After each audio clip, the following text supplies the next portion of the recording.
العليم من الشيطان الرجيم. بسم الله الرحمن الرحيم. ما زاغ البصر وما طغى لقد رأى من آيات ربه الكبرى. صدق الله العظيم وصدق رسوله النبي الكريم. نحن على ذلك من الشاهدين وشاكرين. الحمد لله رب العالمين.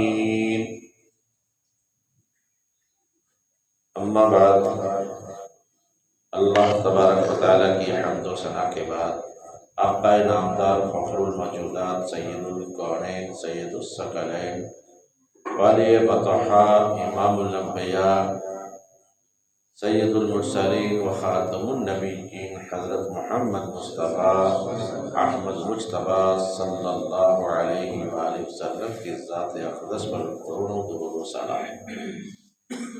حاضرین و سامعین، بزرگواران و برادران اور انتہائی قابل احترام اور بہنوں،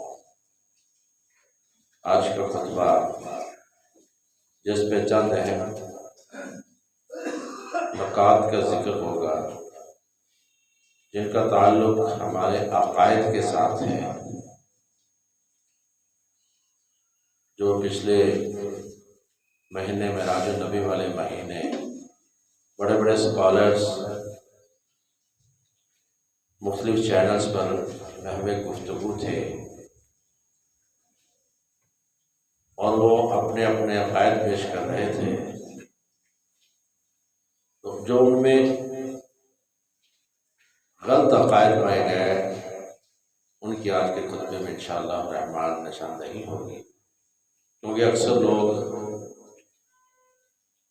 ایسے چینلز والے خطبات کو سنتے ہیں اور وہ اپنا ایک نظریہ بنا لیتے ہیں کہ یہ عوامی خطیب ہیں اور غلط بیانے تو نہیں کر سکتے، لیکن ان کے عقائد جو تھے ان میں معراج النبی کی مناسبت سے تین بڑے عقیدے نظر آئے، اور جو واقعہ پیش کیا جاتا ہے معراج کا وہ یوں پیش کیا جاتا ہے جیسے ایک فلمائی گئی چیز ہے، اسکرپٹ جیسے لکھا گیا ہوتا ہے اس کے مطابق. ایک نظریہ تو یہ کہ نبی صلی اللہ علیہ وسلم سدرۃ المنتہا پار چلے گئے، اللہ سے ملاقات ہوئی اور ملاقات میں باقاعدہ مسافے کا ذکر کرتے ہیں کہ مسافہ ہوا. ایک گروہ تو یہ کہتا ہے کہ دوران مسافہ نبی اقدس صلی اللہ علیہ وسلم نے انگوٹھی پہچان کے کہا کہ علی یہ سب کچھ تم نے چھپائے رکھا. ایک نظریہ یہ ہے. دوسرا نظریہ یہ کہتا ہے کہ نبی صلی اللہ علیہ وسلم روبرو بیٹھے اللہ اور نبی صلی اللہ علیہ وسلم اور محو گفتگو ہوئے. اب ہم نے رہنمائی لینی ہے قرآن سے کہ آیا ایسا ہی ہوا. اما جی عائشہ رضی اللہ تعالی عنہا کے پاس کچھ لوگ آئے، انہوں نے اماں جی سے پوچھا. یہاں پہ میں صرف ایک نکتہ بتاؤں، وہ ذہن میں رکھیے گا. قرآن کہتا ہے کہ فَإِنْ فِي شَيْءٍ فَرُدُّوهُ إِلَى اللَّهِ وَالرَّسُولِ.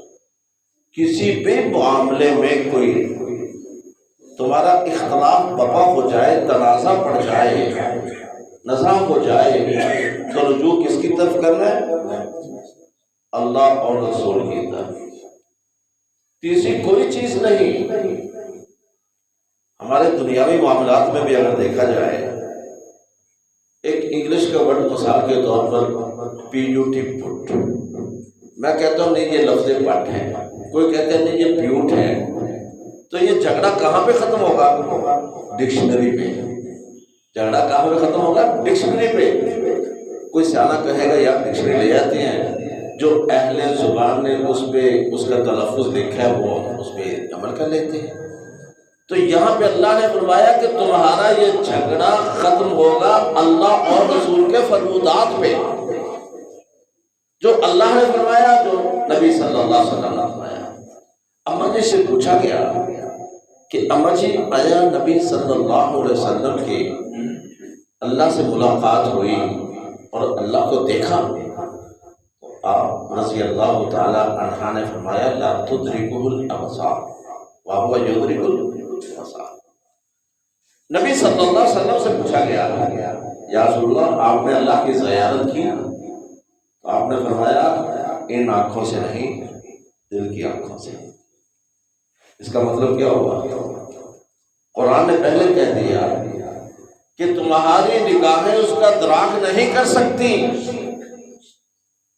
تمہاری نگاہیں اس کا ادراک نہیں کر سکتی۔ اب رہی بات محض گفتگو ہونا، آمنے سامنے بیٹھ کر، قرآن اس کے بارے میں کیا کہتا ہے؟ ما کان لبشر ان یکلم اللہ الا وحیا او من وراء حجاب، کہ کسی بشر کے لیے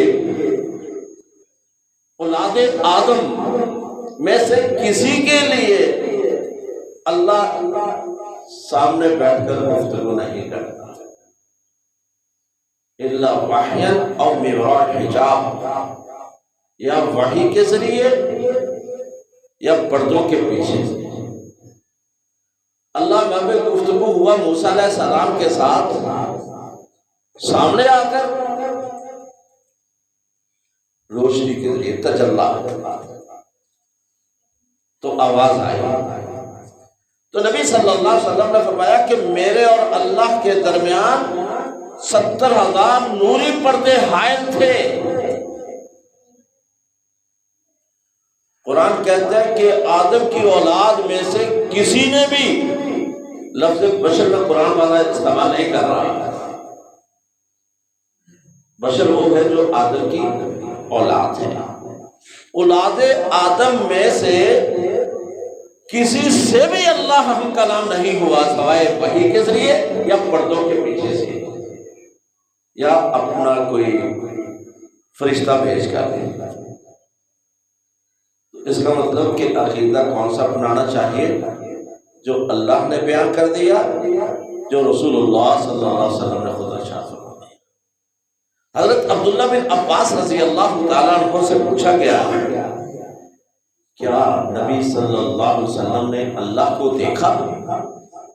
آپ نے فرمایا جو یہ نظریہ رکھتا ہے وہ بت پرست ہے، بتوں کا پجاری ہے یہ نظریہ رکھنے والا۔ کیوں؟ اس کے سامنے وہ ایک تخیل ہے، تصور ہے تصویر کا، لیکن اللہ کو کوئی آنکھ نہیں دیکھ سکتی۔ ہم تو آسمان کی، اس کی تخلیق آسمان ہے، اس کا احاطہ نہیں کر سکتے، اس کا احاطہ نہیں کر سکتے کہ پورے آسمان کو ہم دیکھ رہے ہوں، جس طرح چاند اور سورج کو دیکھتے ہیں کہ اس کے کنارے بھی نظر آ رہے ہیں، آسمان کو نہیں دیکھ پاتے۔ یہ تو اس کی تخلیق ہے، تو وہ خالق کو کیسے دیکھ سکیں گے؟ یہ نظریہ رکھنا ہوگا۔ نبی صلی اللہ علیہ وسلم نے خود جو ارشاد فرمایا، اور قرآن بھی یہی کہتا ہے لا تدرک الابصار، تمہاری نگاہیں ادراک نہیں کر سکتی، وہو یدرک الابصار، وہ تمہیں دیکھتا ہے، اس کا ادراک۔ یہ تو نظریہ رکھنا ہوگا معراج النبی کے بارے میں۔ نبی صلی اللہ علیہ وسلم، آپ صلی اللہ علیہ وسلم نے جو خود ارشاد فرمایا کہ مجھے رات سوتے ہوئے بیت اللہ سے لے کر بیت المقدس تک لایا گیا، پھر آسمان سے ایک سیڑھی لائی گئی، پھر مجھے آسمان کی طرف لے جایا گیا۔ اب اس سارے واقعہ کے اندر صرف کہانی اور قصہ نہیں، بڑے بڑے دروس اور اسباق موجود ہیں۔ لیکن ان پہ ہم لوگ غور نہیں کرتے، نہ ہی بیان کرتے ہیں اور نہ ہی سننے پہ برداشت کرتے ہیں۔ پہلے آسمان پہ گئے، اب دروازہ کھٹکھٹایا گیا، فرشتوں نے پوچھا کون؟ جبریل نے کہا میں جبریل۔ فرشتوں نے پوچھا تیرے ساتھ کون ہے؟ ان کا محمد رسول اللہ صلی اللہ علیہ وسلم۔ اس کا مطلب کیا ہوا؟ فرشتے غیب کا علم نہیں جانتے۔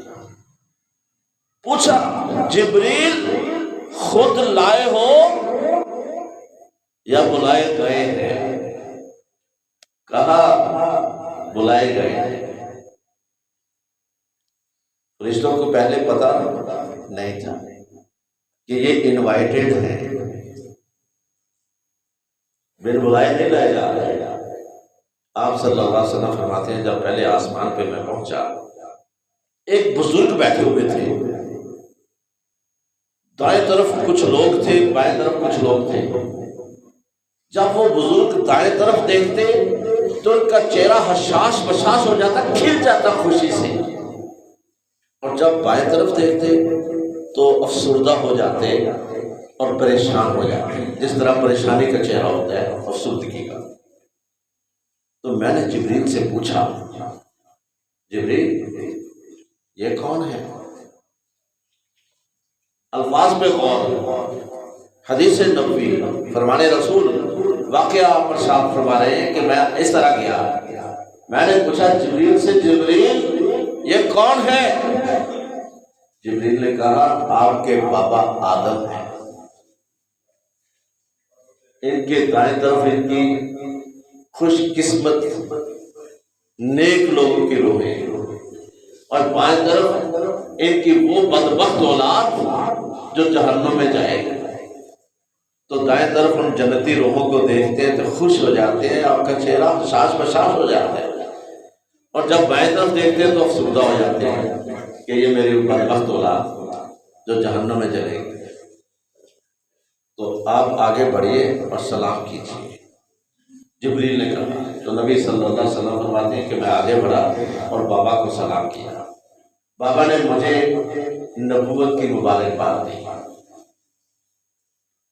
کہ میرا بیٹا اللہ کا نبی ہے۔ پھر میں دوسرے آسمان پہ گیا، تعارف ہوتا رہا، انبیاء کے بارے میں میں پوچھتا رہا یہ کون ہے یہ کون ہے، بتائے گئے۔ آخر کار میں 7ویں آسمان پہ پہنچا۔ ایک بزرگ بیت معمور کے ساتھ ٹیک لگا کر تشریف فرماتے ہیں۔ جبریل سے میں پوچھا کہ جبریل یہ بابا کون ہے؟ تو آپ نے فرمایا آگے بڑھیے سلام کیجیے، یہ اللہ کے خلیل ہیں، ابراہیم خلیل اللہ۔ میں آگے بڑھا، سلام کیا، انہوں نے مجھے مبارکباد دی۔ جب میں چلا تو انہوں نے کہا کہ اے محمد صلی اللہ علیہ وسلم جا کر اپنے امتیوں کو میرا پیغام دینا۔ جی بابا جی کیا پیغام ہے؟ اپنے امتیوں سے کہنا یہاں کوئی جنت نہیں ہے،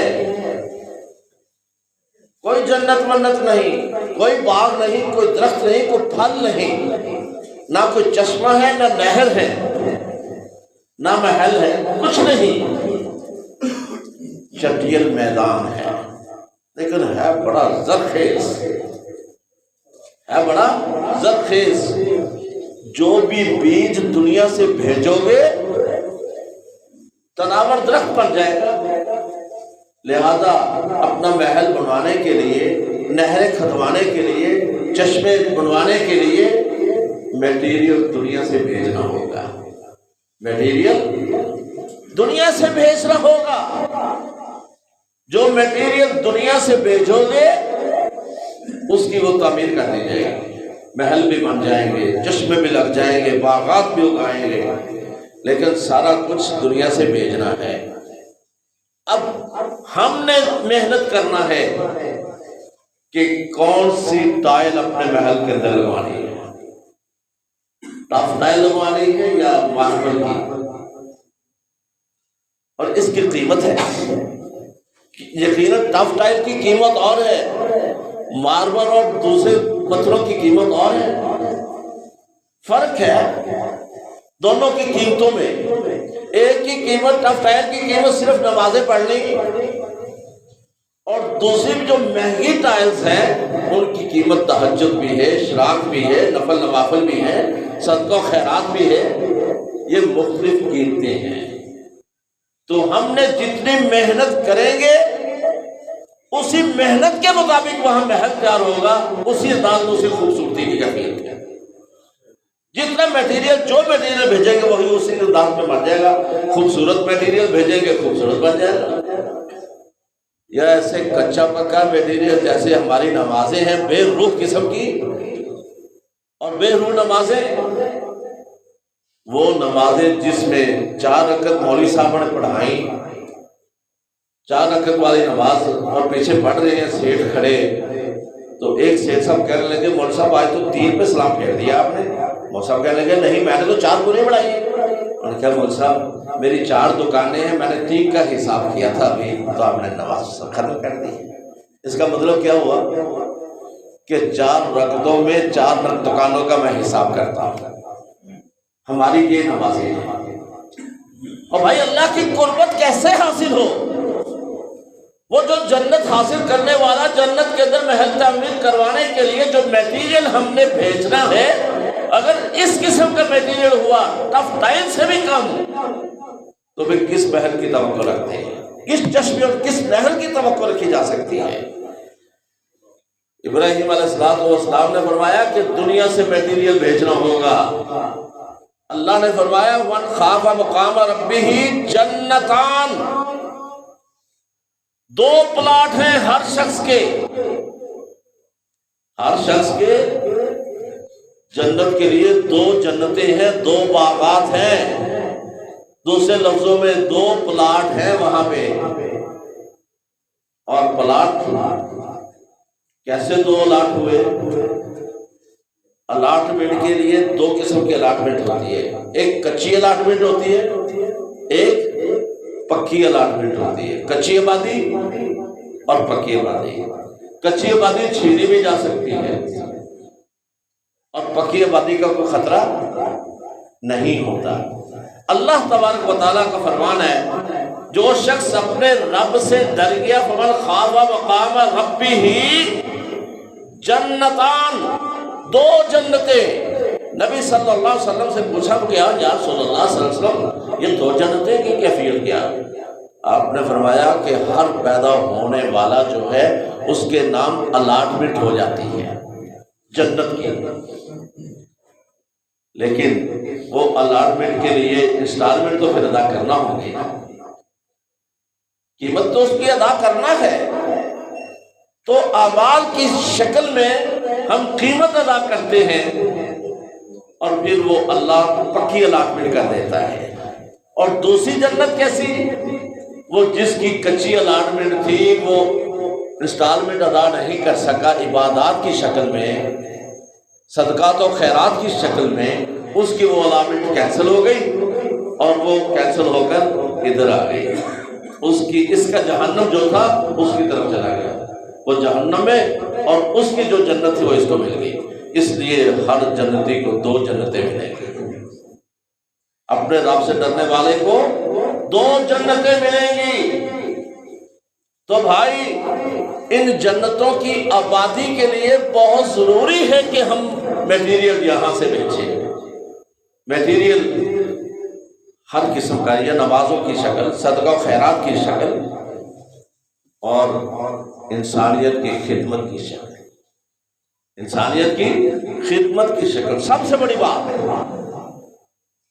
نماز بھی ہم پڑھتے ہیں صرف اور صرف عادت کی وجہ سے۔ جم میں جانے والا شخص ایک دن جم میں جانا چاہے تو وہ بے چین رہتا ہے، اس کو نیند نہیں آتی۔ ہم بھی نماز نہ پڑھے بے چین رہتے ہیں کیونکہ عادت پڑ گئی ہے۔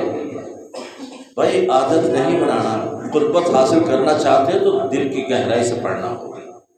خوف ہو اس رب کا کہ الہی کہیں مجھ سے ایسی کوتاہی تو نہیں ہو گئی کہ تو ناراض ہو. یہ ڈرنا ہوگا اللہ سے، خوف رکھنا ہوگا. اور نعوذ باللہ من ذالک، اللہ ڈراؤنی چیز نہیں ہے، رحیم و کریم ہے. خوف ایک چیز کا ہے. دو دوست ہونا دنیا کے بڑے کلوز ہو جائیں، پھر وہ دوست بھی ایک دوسرے سے ڈرتے رہتے ہیں. ڈر کس چیز کا ہوتا ہے؟ کہ کہیں مجھ سے کوئی ایسی بات نہ ہو جائے یا مجھ سے کوئی ایسی حرکت سرزد نہ ہو کہ میرے اور میرے دوست کے درمیان خلیج حائل ہو، نفرت پھیل جائے.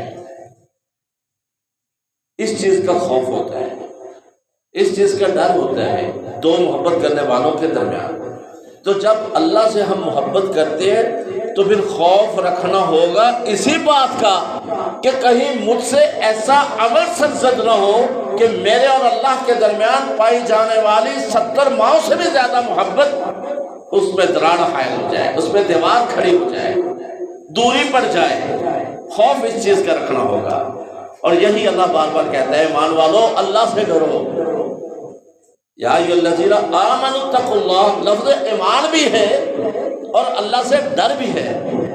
وہ ڈر اسی چیز کا ہے کہ الہی کہیں مجھ سے ایسی غلطی نہ ہو، ایسا عمل مجھ سے نہ ہو جائے جس سے میرے اور تیرے درمیان پائی جانے والی محبت میں دیوار حائل ہو، دوری پڑ جائے. اس چیز کا خوف اور ڈر ہو تو پھر انسان کے اعمال خود بخود سنورتے چلے جاتے ہیں. نبی صلی اللہ علیہ وسلم نے فرمایا کہ میں جب آگے بڑھا سدرۃ المنتہا کے پاس پہنچا تو میں روشنی کی میری آنکھیں چندھیا گئی، روشنی سے آنکھیں چندھیا گئی. میں چل نہیں سکا، ایک قدم بھی آگے نہیں بڑھ سکا. فوراً میں وہیں بیٹھ گیا. پھر آواز آئی اے محمد صلی اللہ علیہ وسلم کیا لائے ہو؟ آپ نے فرمایا کہ میری زبان سے فوراً نکلا التحیات للہ والصلوات والطیبات. 3 چیزیں لایا ہوں الہی. میرے تمام زبان سے نکلنے والے الفاظ، یعنی کہ اس کو کہتے ہیں قولی عبادت، ذکر اذکار، اللہ سب تیرے لیے. میری تمام جسم کی حرکات و سکنات، میرا کھڑا ہونا، میرا جھکنا، میرا سجدہ پڑھنا، ہر کام، ہر حرکت الہی تیرے لیے. اس کو کہتے ہیں بدنی عبادت. اور پھر اے اللہ جو کچھ بھی میں خرچ کرتا ہوں صدقہ و خیرات صرف تیرے لیے. اس میں کوئی مفاد مد نظر نہیں ہوتا کہ میں جس کو صدقہ و خیرات دوں وہ مجھے سلام بھی ضرور کرے. یہ مفاد ہے، میری عزت اور احترام میں اضافہ ہو جائے کہ میں محلے میں صدقہ و خیرات تقسیم کرتا ہوں، میں جہاں جاؤں وہاں سلامیاں ہوں. اگر یہ ذہن میں آ گیا تو للہیت ختم، پھر للہیت نہیں ہے، مفاد ہے. تو اللہ میرے صدقہ و خیرات بھی صرف تیرے لیے. جب میں نے یہ لفظ کہے تو آگے سے اللہ نے جواب دیا اے محمد صلی اللہ علیہ وسلم، کیونکہ اللہ کا رسول ہے وَإِذَا حُيِّيتُم بِتَحِيَّةٍ فَحَيُّوا بِأَحْسَنَ مِنْهَا أَوْ رُدُّوهَا، کہ جو تمہیں تحفہ دے تو تم بھی اس کے مقابلے میں اس سے بہتر تحفہ دو. اگر بہتر نہیں دے سکتے تو کم از کم اس جیسا تو دوڑا.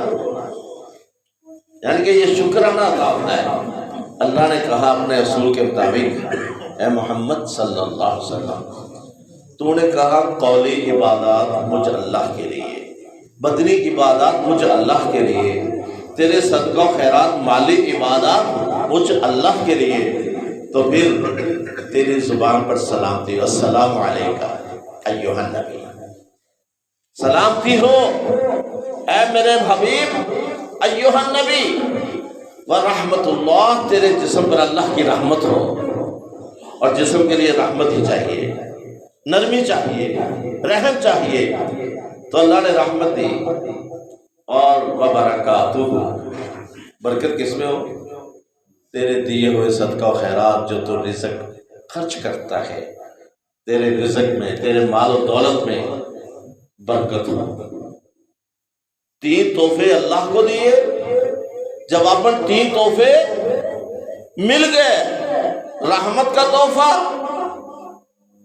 سلامتی، برکت، 3 تحفے اللہ نے دیے اپنے حبیب کو۔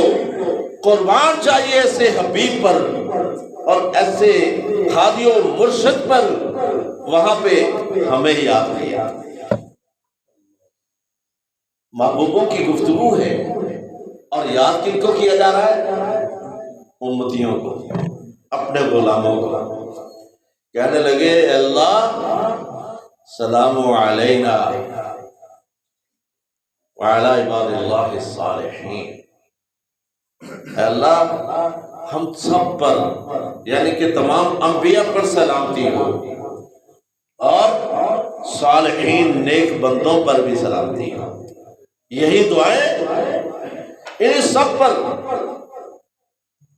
یہ تحفے لے کر جب آپ صلی اللہ علیہ وسلم فرماتے ہیں کہ میں واپس آیا، پیچھے سے آواز آئی اے محمد صلی اللہ علیہ وسلم 50 نمازیں میں لیتے چلے جاؤ۔ 50 نمازیں مل گئی، میں نے قبول فرمائی اور واپس آ گیا۔ جب میں 6 آسمان پہ آیا تو موسیٰ علیہ السلام سے ملاقات ہو گئی۔ موسیٰ علیہ السلام نے کہا کہ اے اللہ کے حبیب، اللہ کے پاس گئے تھے تو کیا ملا؟ تو فرمانے لگے کہ 50 نمازیں۔ وہ پریشان ہو گئے، جاؤ جاؤ واپس، اللہ سے تخفیف لو، میری امت 2 نمازیں نہیں پڑھ سکی، 50 نمازیں 24 گھنٹوں میں، جاؤ واپس۔ موسیٰ علیہ السلام کے کہنے پر نبی صلی اللہ علیہ وسلم فرماتے ہیں کہ میں واپس چلا گیا۔ اللہ سے کہا اللہم خفف لی امتی، اے اللہ میری امت پہ تخفیف کیجیے، نرمی کر دیجیے۔ اللہ نے کہا کہ میرے حبیب 5 نمازیں کم کی جاتی ہیں، کتنی رہ گئی؟ 45۔ 5 نمازیں کم ہوتی رہی، میں موسیٰ علیہ السلام کے پاس آتا رہا، وہ مجھے واپس بھیجتے رہے، تو 45 نمازیں کم ہوئیں، پیچھے رہ گئی 5۔ 45 نمازیں کم کروانے کے لیے کتنے چکر لگائے؟ 9 چکر۔ کن کی خاطر؟ ہماری خاطر 9 چکر لگائے۔ اے اللہ میری امت کے لیے نرمی کر دیجئے، تخفیف کر دیجئے نمازوں میں۔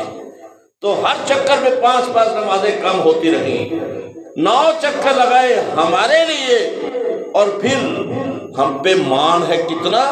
موسیٰ علیہ السلام نے کہا کہ 5 رہ گئیں، پھر چکر لگاؤ۔